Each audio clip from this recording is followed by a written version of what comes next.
What happens when you decide as a potential home buyer or a borrower and you need to find out if you're going to be able to get financing, assuming you need financing? What happens when you contact a lender to figure out what you can qualify for? Well, a lender's going to ask you some basic questions, and this can be done in about usually maybe a 10 or 15 minute conversation.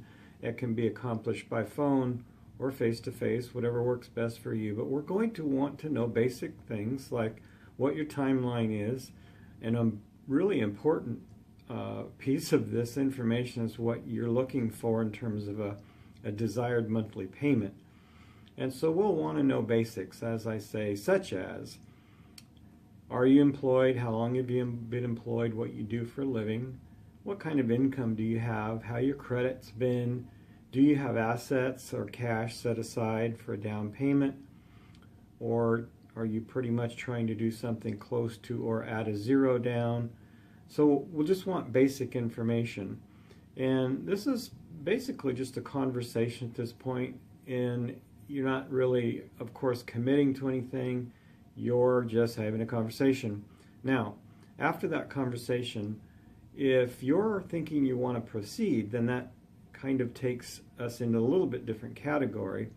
And by this time, also, lenders or I will have in my head pretty much a beginning of what you might qualify for, as well as what kind of loan program that would be the right loan program for you.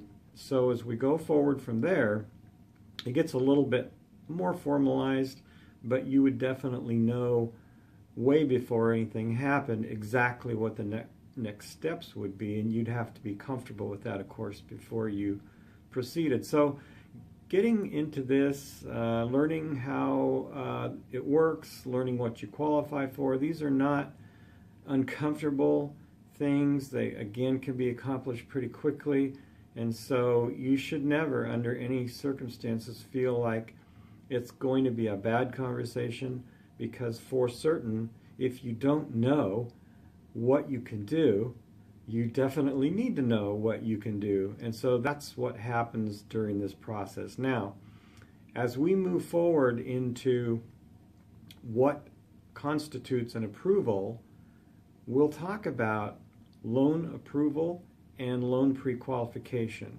That's a topic for another day, and I will be bringing that to you.